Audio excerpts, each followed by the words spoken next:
Good day. It is July 2nd. That means we are just right on top of the 4th of July weekend, and we are about 30% through the 100-day battle to get through the summer. And we have been certainly earning our stripes over the last 2 weeks with all of the heat and humidity, though we have still not caught up on our rain totals for the year. Online today, we've got Dr. Dave Shetler, Dr. David Gardner, and myself, Ed Nangle. Dr. Shetler with the insect update. Thanks, Ed. Let's see if I can bring this up. Woohoo! I think we got it. Let's go here. The first thing that I want to talk about is obviously what people are telling me. We did notice the first Japanese beetles here in the central Ohio area early last week. And I've been getting sort of a steady trickle of people saying, oh, well, these beetles are back, and these beetles are back. Again, what I find is interesting is if I go back about 4 years ago, we regularly saw Japanese beetle adults in the first and second week of June. And here it is at the end of June. And it just goes to indicate again the influence that we had of that cold early May weather conditions. And even though we had hotter than normal June weather conditions, the Japanese beetles were delayed. And I still don't know. My feeling is there's more of them to come. They haven't been overly inundative, other than a couple of hot spots that we've traditionally had, that being down just south of Dayton. And there's another hot spot area that we've traditionally had up between Akron and Cleveland, up in that area. But last year, they were suppressed in the population here in the central Ohio area, and we'll see how that continues this year. Also remember that last year, a lot of people didn't see grub damage until late September, early October. Again, it was later than normal. And so it could be that since these grubs just were delayed in their development going into the winter, it took a little bit longer to develop in the springtime. But the bottom line, they are here. They're beginning to show up. Same thing with the mast chafers. They're definitely about 2 weeks later than normal, but they are beginning to show up and be around. So the question is, here we are in the July window. What grub insecticides, if you haven't put down a grub insecticide, what should you use? And my answer is any of them. It appears that the performance of virtually all of the grub insecticides, except for Dilox, which only lasts for about 2 to 3 days after the application, all of them are giving us that 90+% control. And I've been stating this all along, that if you've been having trouble, if it appears that you are having grub control issues and quote breakthroughs, try to put down your grub control product closer to the time that the little first instar white grubs would be coming up to the surface. And that should be towards the end of July. So you've got a whole month here that you can apply virtually any of our registered grub insecticides. Of course, if you're into saving money, the cheapest would be the generic imidacloprid products.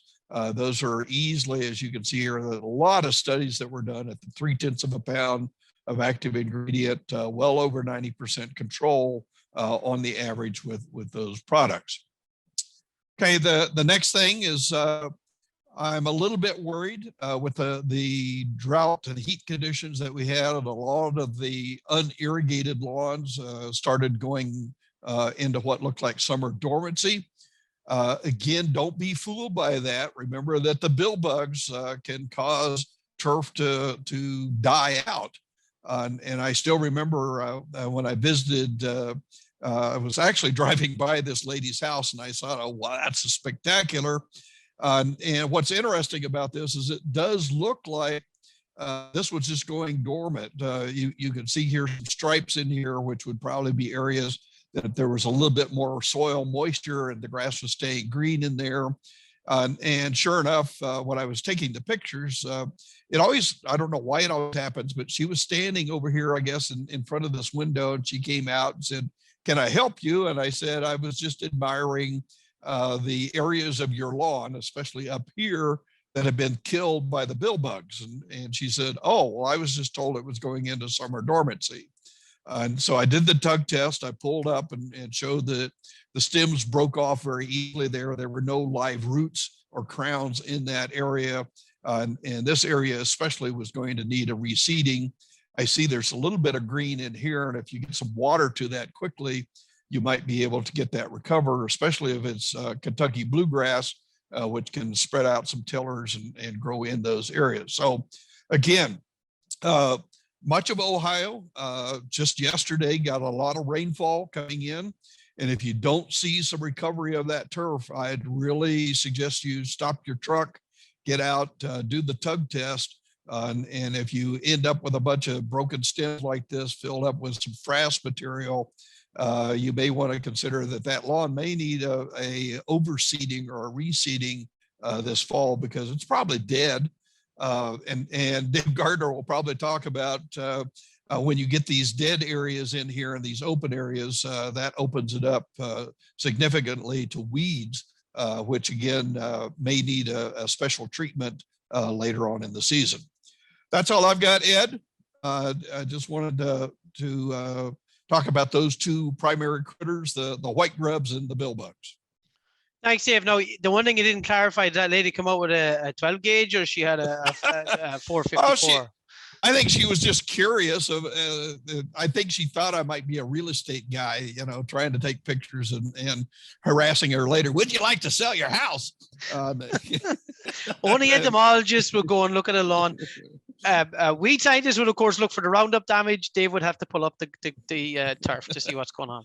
Yep. Okay, Dave Gardner, following this. All right.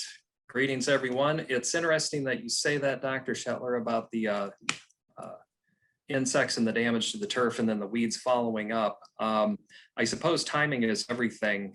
Depending on when the lawn is killed, you may or may not have crabgrass that comes in right after the turf ends up being killed, but we're getting to the end of the time that we see crabgrass germinating, at least out at the field center. We're about that time of year where we're actually starting to see crabgrass begin to tiller actively. And so it's going to start to become very visible on the landscapes here in the coming weeks. Dr. Shetler was also talking about rainfall, and it's so spotty because of thunderstorms. One place will get 2 or 3 inches of rain, and 2 miles away, they're still in drought conditions. But at the Columbus airport, we're still considerably below normal, even though we did get some rain this week. So I suppose one of two things are going to happen. Either you're going to continue to see, problems with the bill bugs and stuff if you didn't get rain, or if you did get rain, the grass might green up. But one thing that you might also end up seeing is a whole bunch of nutsedge come in. You might also see some crabgrass try to germinate late too. But this is one that out at the field center, it's really been suppressed by the dry conditions. But I'm assuming that after a shot of rain, we might end up seeing some sedges come into our turf areas. Yellow nutsedge continues to be the sedge species that we have the most issues with. There are a couple of others like the kalingas and annual nutsedge, but yellow nutsedge is our bigger problem. And there are a variety of different options that are available. So Sedgehammer, Dismiss, Solero, and then the new Vexus herbicide from PBI Gordon, the granular material. It's actually a granule, and it's so long as that area receives irrigation or rainfall within 48 hours, you'll get very good root uptake and activity with that product. As far as broadleaf weed control goes, one of the weeds that's continuing to be more visible in our landscapes is ground ivy or creeping Charlie. And if that is the case, and you've had trouble controlling ground ivy, this is the time of year that you could attempt to use Shore Power, which is a newer combination product from New Farm. Flumioxazin is the active ingredient that works wonders on ground ivy. Here's some plots from some work that I did out at the research center, and this is untreated. And so you can see there's a pretty good amount of ground ivy in this plot. Typically, we've recommended triclopyr for the control of ground ivy, and this is 7 days after application. Yeah, you're starting to see some effect, but it's, ground ivy is a very difficult to control weed. But you look at the Shore Power treated plot, and this is 7 days after I made the application, and you can see that basically the ground ivy has gone away. It's the flumioxazin that's doing that. And so again, if you've had problems with ground ivy in the past, this is maybe a herbicide for you to check out. The reason that they recommend using it in the summer months is that if you use it on on actively growing turf in the springtime, like grass that's growing fast enough that you're having to mow it at least weekly or more often, that leaf tissue tends to be a little bit younger and a little bit more susceptible to phytotoxicity caused by the flumioxazin. Whereas at this time of the year, so long as you've got well irrigated turf that's green but not actively growing, that leaf tissue is hardened off and it's relatively less susceptible to injury caused by the flumioxazin. And so this is the reason that they recommend the use of that product during the summer months and not necessarily during the spring or the fall. But again, if you do have ground ivy, that's certainly a product to check out. Certainly there are other options that are available, but one other thing about broadleaf herbicide control is, well, one, this is not exactly the time of year that you should be doing that. And I think everybody knows that, but I get it. Sometimes you've got places where you've got a bunch of weeds and, you know, it might be right outside the window of the person who's deciding whether or not you get to keep your landscaping contract the following year. So you got to get rid of them. Just remember, use amine formulations when temperatures are above 70 degrees. Try to spray earlier in the day and avoid spraying when temperatures are above 80. There are some products that can be used in higher temperatures with caution. But again, try to spray during earlier times of the day. You know, early morning would be the preferred time in order to avoid. It's not just the agronomics of control. Remember, the longer the herbicide stays in liquid form on the leaf, the more likely it is that you're going to get enough of the herbicide into the plant to give you good control. And so if you spray and you turn around and 20 minutes later, those weeds are dry, well, one, you could end up having a drift problem. And if you have a neighbor with a tomato plant or something like that, that's an issue. But the other thing is that if that herbicide doesn't get into the plant, you're not going to get the control that you expect. So again, at this time of year, you should avoid making these applications, but if you're going to, try to do it during cooler times. Yeah, that's what I've got.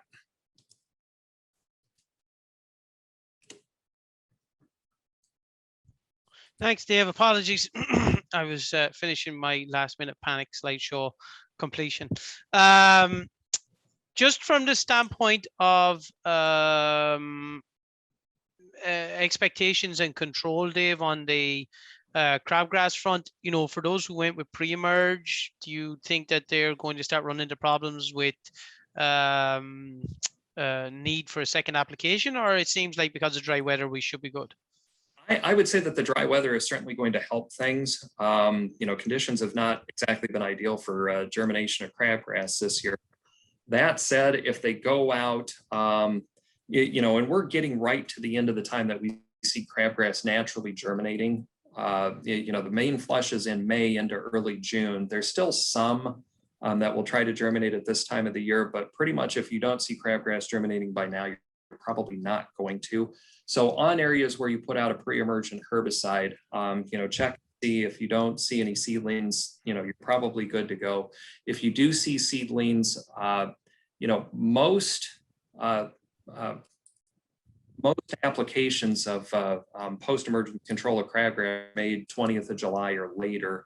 And that's, you know, one, that's when the crabgrass is becoming really visible. But two, you know, one of the other things is that if you control the crabgrass too early, all you're doing is putting voids in the turf that are going to be filled back in by freshly germinating crabgrass. So we're right at that interface of, you know, the crabgrass is going to stop germinating. So what you have, you can control post-emergence and be done with it for the year. Okay. From the standpoint of the disease front, I'm going to share my screen. Couple of things. Starting to formalize or finalize the schedule for the OLCA and OTF field days. OTF field days is going to include some insect talks from Dr. Shetler. David Gardner's graduate student, Nicholas Narog, is going to talk about latest fertilizer technologies. Dr. Gardner is also going to talk about herbicides. We've got a nozzle discussion following on a recent publication that myself and Dr. Michael Fidanza worked on, and post-emergent control of crabgrass. So there's a range of activities or information there, and we'd hope to see you all there. So a couple of things. This week I did start to get out on some of the golf courses again up in the Cleveland area. And so we picked up a couple of activities. Okay, let me see. Can we all see that, folks? Yes. Okay, let me do All right, now have I completely screwed myself up, or are we good? All right, so a brown patch showed up. Ryzac 20 Landing is going to show up with these warmer nighttime temperatures and the extreme humidity that we've had. This is on bent grass. It was untreated, so it is festering there. Now, I just looked at the temperatures, soil temperatures in Cleveland right now under low cut turf, so it's under 300 mowing height, or 3/10 of an inch of mowing height, in a modified sand root zone. We're actually down below 60 degrees. So that will kind of suppress a lot of the activity that we might have been expecting for over this weekend. And the forecast does not show us getting hot until Monday in the Cleveland area. I'm not sure about Cincinnati and Columbus, but if that's the case, it may be one of the nicer 4th of July weekends that we will have had for a while. Of course, now I've said that, doom, gloom, thunder, and lightning are going to just destroy the place in the next 6 hours, right? It's my fault. Other things I saw, dollar spot activity most certainly has ramped up. These temperatures where they've kind of cooled off a little bit, along with all this moisture, along with turf getting beat up, because golf activity has been even above last year for the last 2 months. A lot of wear and tear going on turf. So dollar spots starting to show up. Those brown lesions across the tissue with the hourglass shape should be something with the necrotic tissue that you should be used to seeing.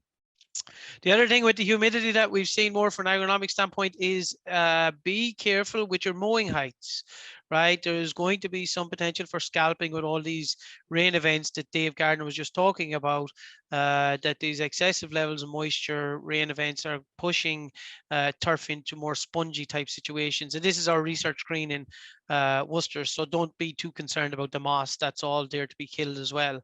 But that is on a sand-based root zone that is only 3.5 years old. And so we are seeing some scalping showing up there. And so, caution is being urged.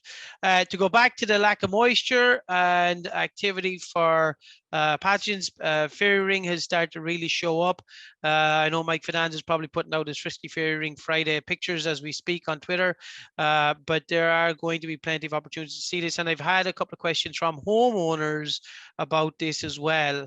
Now, one thing I noticed on golf course this week when I went out was that there is a lot of dry soil underneath, right? I don't care how much rain you've gotten. Soils have possibly become hydrophobic because of what we were missing earlier in the year.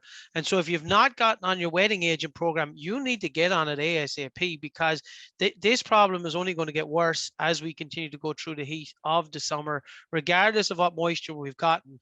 And I was on a golf course that had gotten about an inch to an inch, I think an inch and 1/3 the previous night, and about it was no more than 2 inches down. It was starting to get pretty dusty underneath. Now, slope surface, an area where water will be running off indeed, but at the same time, these are the areas where your problems are going to show up. And so make sure that you're getting on top of these wetting agents and staying on a routine with them. One other one was following up from Pam Schratt's comments last week, where we were talking about rough bluegrass taking a nosedive with the hot temperatures. This was on campus this week, and that's all rough bluegrass after taking a nosedive with the temperatures. Not real pretty looking, and until things become favorable again, we're not going to see any kind of a return. With that, that was all I had. The other thing we did see under a scope last week up on campus was a sample that had a little bit of anthracnose. But again, this was on beat up Poa annua, and there had been an application of tebuconazole not made, but was made not 2 days after the finding of the anthracnose cerevisiae on the tissue. I don't think I've got anything else. Gents, is there anything else you want to add there today? Nope, I think we've got it covered. Just a reminder that some of us will be around for the rest of the summer. I had my vacation last month, but there are some others of us that do have vacations coming up. But don't be afraid to send us emails and pictures and text messages. We'll try to get back to you as soon as we can. Good stuff. All right. Without further ado, then we'll say thank you, and we will talk to you all next week. Happy 4th of July, folks.